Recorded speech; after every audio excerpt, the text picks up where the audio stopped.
নমস্কার বন্ধুরা, সুবচনের সাহিত্য সভায় আপনাদের স্বাগত জানাই। আজ পড়ে শোনাচ্ছি পায়ের তলায় সর্ষে, এই অসাধারণ ভ্রমণ কাহিনীর অষ্টাদশ অর্থাৎ 18 নম্বর ভ্রমণ কাহিনী, পাহাড় যেখানে ডাকে। কাঠমান্ডু থেকে চীনের সীমান্তের দিকে যে রাস্তাটা চলে গেছে, আমরা এগিয়ে চলেছি সেই রাস্তা ধরে। এই পথে ট্রলি বাস চলে। এই রাস্তাটা তৈরি করেছে চীনেরা, আর ট্রলি বাস জাপানিদের গড়া। আমাদের দেশে ট্রলি বাস নেই, কিন্তু এদেশে এসেও এবার ট্রলি বাসে চাপার সুযোগ হলো না। জায়গা পেয়ে গেলুম ইয়েতি ট্রাভেলস এর আরামদায়ক কোচে। এই পথেই পড়ে ভক্তপুর, নেপালের এক প্রাচীন নগরী।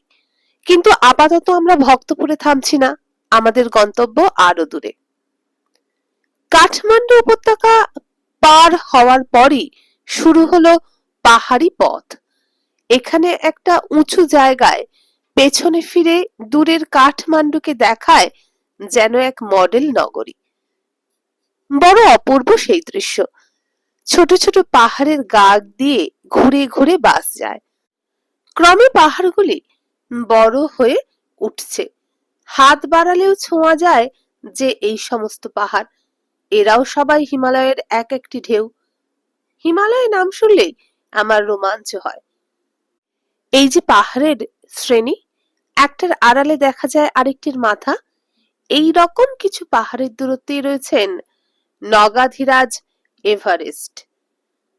পিচ বাঁধানো আধুনিক যে পথ দিয়ে এখন আমরা চলেছি, এককালে এরই কাছাকাছি পার্বত্য পথ দিয়ে এখানকার মানুষ বাণিজ্য পসরা নিয়ে যেত তিব্বত সীমান্তে। তিব্বতীরাও নেমে আসতো সেই পথ দিয়ে। এখন সেই অবাধ বাণিজ্যের দিন আর নেই। এখন সব দেশের সীমান্তই সৈন্যরা পাহারা দেয়। পাহাড়ের গায়ে গায়ে সাধারণ নেপালি চাষিদের বাড়ি। পাহাড়ের ঢালু গায়ে থাক থাক কাটা চাষের ক্ষেত। দূর থেকে মনে হয় ওইসব ক্ষেত যেন মানুষের তৈরি নয়, প্রাকৃতিক, ঠিক ছবির মতো। আসলে বহু বছরের বহু পরিশ্রমে মানুষই ওইভাবে পাহাড় কেটে ফসল ফলাচ্ছে। চাষিদের বাড়িগুলো আমাদের দেশের চাষিদের মতো নয়। অধিকাংশ বাড়ি লালচে রঙের ইটের এবং দোতলা। খুব বড় নয়, কিন্তু পরিষ্কার ছিমছাম। আমাদের দেশের গ্রামের দিকে যে খোলার ঘর বা ঝুপড়ি দেখা যায়, সেরকম একটাও চোখে পড়ল না।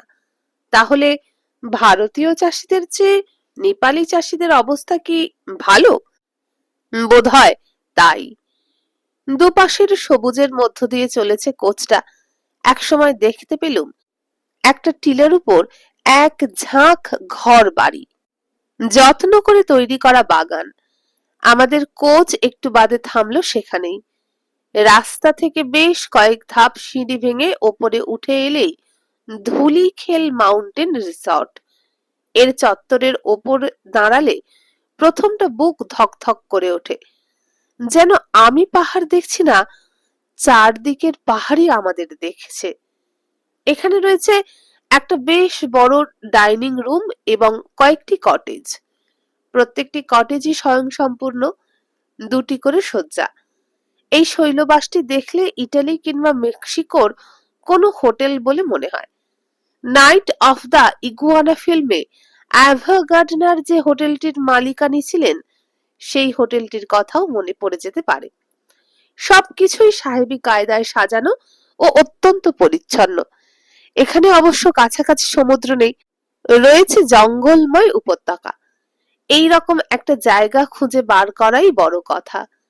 সেই কৃতিত্ব এই মাউন্টেন রিসর্টের পরিচালক শ্রীযুক্ত বিষ্ণু শ্রেষ্ঠর প্রাপ্য। তিনি ইয়েতি ট্রাভেলসের একজন অফিসার। সাহেব মেমদের নিয়ে নেপালের সব জায়গায় ঘুরতে হয়েছে তাকে। তাছাড়া একসময় তার শিকারের শখ ছিল, তাই নিরালা জঙ্গল অঞ্চলগুলি চেনেন। ঘুরতে ঘুরতে একদিন এই টিলার উপর দাঁড়িয়েই উঁচু পাহাড় ঘেরা গোল দিগন্তের দিকে চেয়ে চেয়ে তিনি সেই জায়গাটিকে ভালোবেসে ফেললেন। তিনি এখানে কিনে ফেললেন অনেকটা জমি। অর্থাৎ পুরো একটি পাহাড়ের চূড়া। তারপর প্রতিষ্ঠিত হলো ধুলিখেল মাউন্টেন রিসর্ট। এসব মাত্র কয়েক বছর আগেকার কথা। শীতকালে রৌদ্রোজ্জ্বল দিনে এখান থেকেই দেখতে পাওয়া যায় বিশ্ববিখ্যাত কয়েকটি শৃঙ্গ, মা কালু, ধাওলাগিরি, গৌরীশঙ্কর ইত্যাদি। ভাগ্য প্রসন্ন থাকলে এভারেস্টেরও দর্শন মিলতে পারে। তার জন্য আর একটা উঁচু টিলায় ওঠার দরকার হয়। এমনকি ঘরে শুয়ে শুয়েও এইসব বরফ ঢাকা পাহাড় দেখা যায়। ঘরগুলো সেইভাবেই তৈরি। এখন বর্ষাকাল, দূরের পাহাড় সব জমাট মেঘে ঢাকা। কাছের পাহাড়গুলোতে চলেছে মেঘ ও রোদের খেলা। এই ঝিরিঝিরি বৃষ্টি, এই ঝিকমিকে রোদ।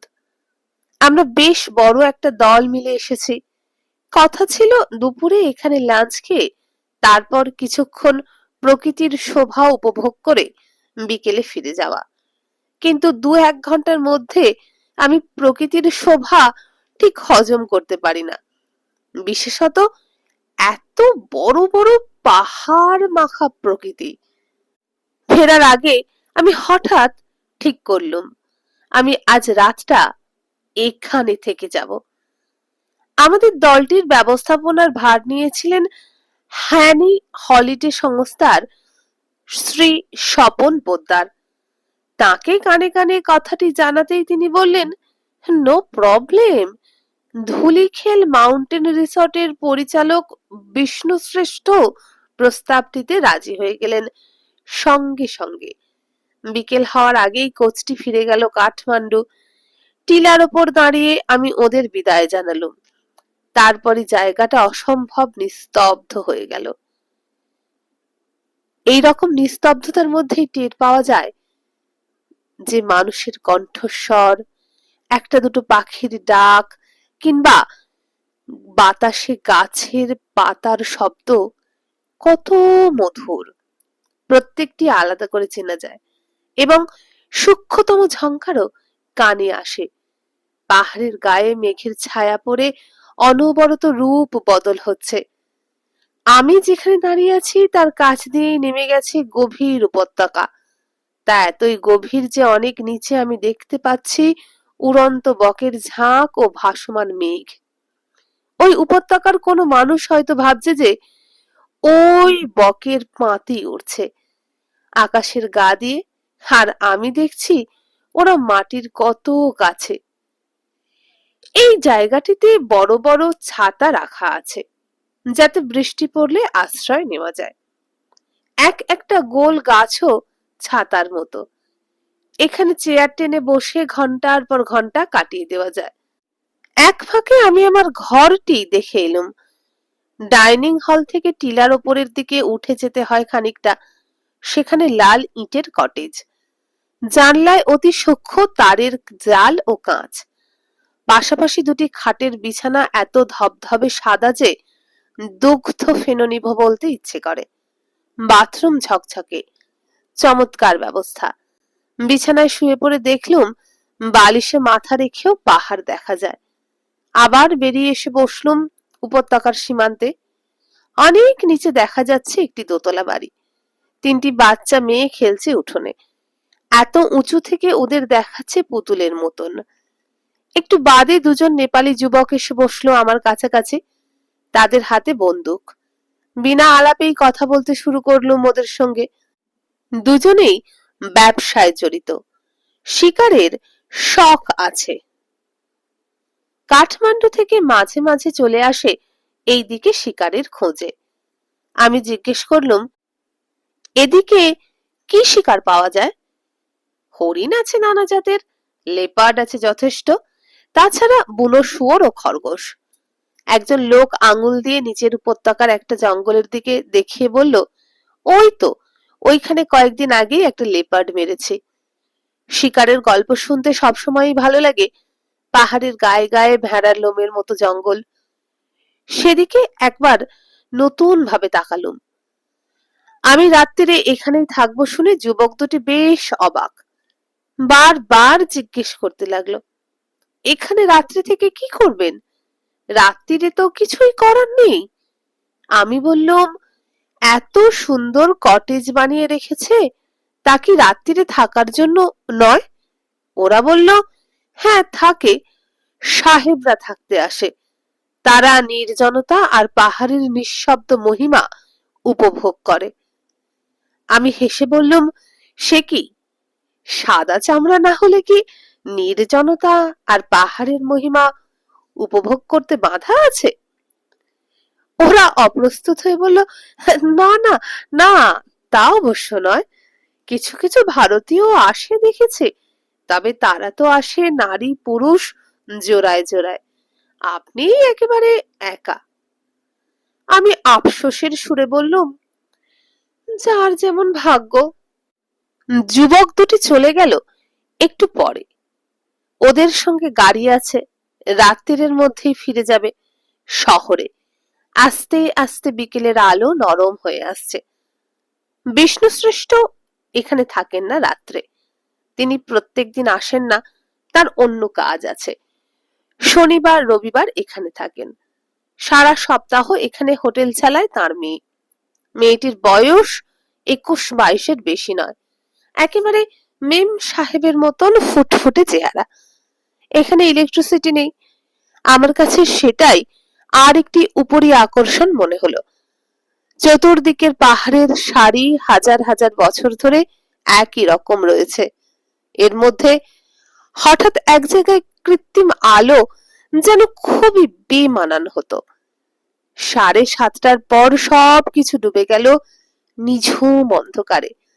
পাহাড় ও আকাশ মিশে গেল একাকার হয়ে। শুধু মাঝে মাঝে দেখা যায় গাড়ির হেডলাইট, চীনা সড়ক দিয়ে ট্রাক চলছে।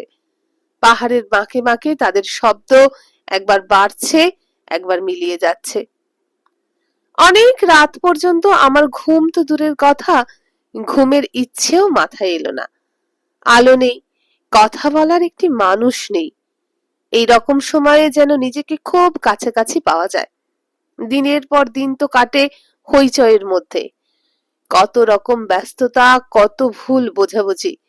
এত সব কিছুর মধ্যে নিজের সঙ্গেই শুধু কথাবার্তা হয় না। তাছাড়া আমরা প্রতিনিয়ত সময় কাটাই ছোট বড় মাঝারির সাহচর্যে। সত্যিকারের বৃহতের সংস্পর্শ লাভ আর কটা দিন ভাগ্যে ঘটে।